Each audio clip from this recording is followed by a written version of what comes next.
भारत देश जो है वो धर्मनिरपेक्ष है। नहीं, ये धर्मनिरपेक्षता का चूर्ण जो है वो सिर्फ हिंदुओं को चटाया गया है। जब सर तन से जुदा के नारे लगते हैं तब तो कोई सरकार कुछ कार्रवाई नहीं करती है। क्या सुल्ले मुल्ले का नारा जो है वो सर तन से जुदा के नारे से ज्यादा कठोर है, ज्यादा कड़ा है, ज्यादा वैमनस्य पैदा करने वाला है?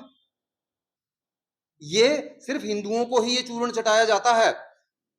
लेकिन जब सर तन से जुदा का नारा लगता है तो सरकारें अपने मुंह में दही जमा के बैठ जाती हैं। पुलिस कोई कार्यवाही नहीं करती, उनके विरुद्ध कोई एफआईआर दर्ज नहीं होती। तो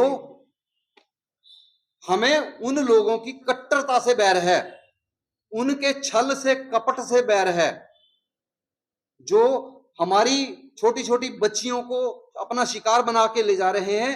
हम उसका विरोध कर रहे हैं, उसके विरुद्ध समाज का जागरण कर रहे हैं। हमारा विरोध स्थानीय मुसलमानों से या जो शांतिपूर्ण तरीके से रह रहे हैं वह उनका संवैधानिक अधिकार है, हमें उससे कोई विरोध नहीं है। धन्यवाद। उसमें हिंदू परिषद के लोगों द्वारा ये बोला गया कि सुल्ले मुल्ले नहीं चलेंगे, तो क्या ये संदेश यहाँ की हिमाचलियों के लिए नहीं है? जी नहीं, ये जो प्रवासी घर घर में रह रहे हैं, हमारे समाज के लोग उन्हें संरक्षण दे रहे हैं। ना वो पुलिस का पंजीकरण करवाते हैं, ना उनके पास आधार कार्ड होता है, ना वो स्थानीय लोगों की गाड़ियां खरीद के यहाँ अवैध व्यापार कर रहे हैं जिससे व्यापारी वर्ग को नुकसान हो रहा है। उनके गाड़ियों पे नंबर प्लेट नहीं होती, वो पैसेंजर व्हीकल में व्यापार करते हैं, मोटर वाहन अधिनियम का उल्लंघन करते हैं। मोटरसाइकिलों पे नंबर प्लेटें नहीं होती। हमारे पास वो सैकड़ों की संख्या में साक्ष्य उपलब्ध हैं, वीडियो फुटेज उपलब्ध हैं, जिनमें वो खुद कहते हैं कि हमारे मोटरसाइकिल के ऊपर गठड़ियां उठा के ले जाना या बाकी सामान ढोने के लिए हमारा चालान नहीं होता है। वो एविडेंस हमारे पास हैं। तो हमारा जो विरोध है वो जो अवैध रूप से यहाँ रह रहे हैं और अवैध गतिविधियों में संलिप्त हैं, स्थानीय व्यापारी वर्ग को नुकसान पहुंचा रहे हैं, लब जिहाद को अंजाम दे रहे हैं, जमीन जिहाद को अंजाम दे रहे हैं और चोरी की घटनाएं, डकैती की घटनाओं को अंजाम दे रहे हैं, हमारा विरोध उसका है। और वो अगर अपनी सीमा में रहेंगे तो अच्छा रहेगा, अगर वो अपना दायरा पार करेंगे तो उन्हें रोकेंगे भी, टोकेंगे भी और आवश्यकता पड़ी तो ठोकेंगे भी। सर, आपके संस्थान आपके इसके माध्यम से आपको लगता नहीं है जो हिमाचल में रह रहे हैं, शांतिपूर्ण तरीके से मुसलमान रह रहे हैं, उनकी भावनाओं को नहीं, देखिए, मैं हिंदू जागरण मंच के स्टैंड की बात करूंगा। जो यहाँ के मूल निवासी हैं, यहाँ के इस्लामिक पंथ को मानने वाले मूल निवासियों के साथ हमारा कोई बैर विरोध नहीं है। वो वर्षों से यहाँ रह रहे हैं, उनके साथ हमने कभी, हमारा कोई तकरार नहीं हुई। उनके बारे में ना हमने कभी कोई उनके विरुद्ध टिप्पणी करी, ना उन्होंने हमारे विरुद्ध करी। शांति से रह रहे हैं तो ठीक है, सब बढ़िया है। तो हिमाचल के मुसलमानों के विरुद्ध तो हमने कभी बात ही नहीं की। हम उन लोगों की बात कर रहे हैं जो बाहर से जमाती मुस्लिम जमाती आ रहे हैं, मौलवी आ रहे हैं और यहाँ गांव गांव में अवैध मदरसे चला रहे हैं, अवैध मस्जिदें बना रहे हैं और उनको वो कट्टरपंथ का पाठ पढ़ा रहे हैं। 5-5, 7-7 साल के बच्चों को वो कट्टरपंथ का पाठ पढ़ा रहे हैं, जिहाद सिखा रहे हैं। हमारा विरोध उस चीज का है। और जो जगह जगह मजारें, मस्जिदें बनाने में लगे हुए हैं, सरकारी भूमि का अतिक्रमण, अभी पालमपुर का विषय सामने आया था, तो सरकारी भूमि के ऊपर सरकार की वन विभाग के नाक के नीचे इतनी पक्की मजारें बना दी गई और उन्हें रूप दिया गया कि ये हिंदुओं की कब्रें हैं। हिंदू कब से कब्र लोगों को दफनाने लग गया? वो कब कब्रें बनाने लग गया? वो दाह संस्कार करता है। तो स्थानीय मुसलमानों से हमारा कोई विरोध नहीं है, परंतु वो शांति से रहें, हम भी शांति से रहते हैं, भाईचारे से आराम से सारा व्यवस्था चल रही है। जी कुलदीप जी, कल एक सरकार की तरफ से घोषणा की गई है आपके जो प्रांत उन पर वो सस्पेंशन किया गया है, क्या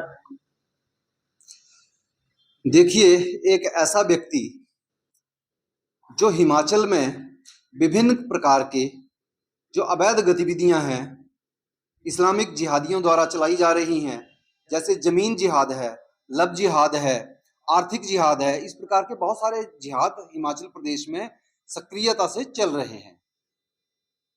और उनको कमल गौतम जी हिंदू जागरण मंच के प्रांत महामंत्री होने के नाते उनको उजागर कर रहे हैं और तन्मयता से दिन रात एक करके उन्हें समाज के सामने लाने और समाज को जगाने का कार्य कर रहे हैं।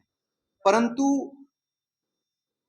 ये उनका निलंबन जो है वो बहुत दुर्भाग्यपूर्ण है, क्योंकि वो एक्चुअली कर क्या रहे हैं, वो समाज को जागरण कर रहे हैं। अगर कहीं लब जिहाद होता है तो वो संगठन के मुखिया के नाते उस लब जिहाद की शिकार बेटी को लाने का प्रयास कर रहे हैं, परिवार को सुरक्षित सौंप रहे हैं, प्रशासन से तालमेल बिठा के कहीं पुलिस की सहायता मिलती है, कहीं नहीं मिलती है, फिर भी वो लब जिहाद की शिकार बेटियां, सैकड़ों बेटियों को वापस ला रहे हैं। उसके बाद मनोहर लाल की हत्या होती है, जिसके लिए प्रशासन और सरकार 8 दिन तक मौन व्रत धारण किए रही। और 8 दिन के बाद जब कमल गौतम जी अपनी टीम के साथ मनोहर लाल के घर में भांदल पंचायत में पहुंचते हैं, उसके बाद प्रशासन हरकत में आता है और एफआईआर दर्ज होती है। परंतु सरकार की तरफ से तब भी कोई स्टेटमेंट नहीं आती है। परंतु जैसे ही आक्रोशित हिंदू समाज द्वारा अपराधियों का घर जला दिया जाता है तो मुख्यमंत्री महोदय तिलमिला जाते हैं। उससे यह पता चलता है कि इस्लामिक जिहादियों के प्रति मुख्यमंत्री अपने दिल में कितना प्रेम लिए बैठे हैं। अब मनोहर लाल हत्याकांड के लिए उनके घर में अगर कमल गौतम जी नहीं जाते तो वो मामला दब जाता और एक सामान्य मामले की तरह उसका भी वही हश्र होता। और प्रशासन ने प्रेम प्रसंग का मामला बताने का प्रयास किया। तो मैं पूछना चाहता हूं कि जो बिजड़ी में एक 6 माह की गाय की बछिया के साथ दुष्कर्म हुआ, जिसे एक मुस्लिम जिहादी द्वारा दुष्कर्म किया, तो क्या सरकार और प्रशासन और मुख्यमंत्री जी बताएं कि क्या वो बछिया के साथ उस जिहादी का प्रेम प्रसंग था या कुछ और था? उसके ऊपर सरकार का कोई बयान क्यों नहीं आया? दूसरी बात, जमीन जिहाद देवस्थलों पर चल रहा है। पराशर झील में अभी 2 दिन पहले 3 दिन पहले वहां एक मस्जिद होने का मामला एक कमल गौतम जी ने उजागर किया और उसे ध्वस्त करवाने का कार्य किया। वो पराशर ऋषि की भूमि है, वहां मस्जिद कहां से आ गई? ये सरकार के संरक्षण में प्रायोजित गतिविधियां चल रही हैं जो बहुत ही दुर्भाग्यपूर्ण हैं। इस प्रकार के असंख्य अवैध विषय जो हैं वो समाज में चल रहे हैं और कमल गौतम जी ने हिंदू समाज को जगाने का बीड़ा उठाया है।